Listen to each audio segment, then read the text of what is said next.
सेंगर साहब तोहनियों के बोलो जे पैसा से तोहनी के कॉपी किने तलो, जे पैसा से तोहनी के स्कूल के बैग किने तलो, जे पैसा से तोहनी के स्कूल के जूता किने तलो, तोहनी गप्पा पक्का में मौत पी के जकार करो, रोज अपनी के धमकाओ, रोज धमकाओ अपनी के।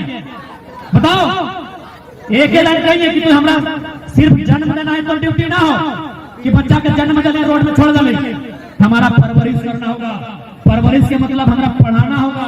और आज बहुत सारा आदमी बोला थे कि हमें पैसा ना हलाए, हमार बेटिया मेडिकल के पढ़ाई करे खोजाले पढ़वे ना पार लिए, हमार पैसा ना हलाए, हमार बेटवा इंजीनियर के पढ़ाई करे खोजाले हम ना पढ़वे पार लिए। बिल्कुल झूठ बोला है। अभी नया साल आता है, 1 जनवरी से अगला 1 जनवरी तक तोहनी एगो डायरी ले ले, जे जे बहाना बोला है एगो डायरी ले ले और उस डायरी में इतने लिखिया कि तो पर डे फालतू के खर्चा करना करा है।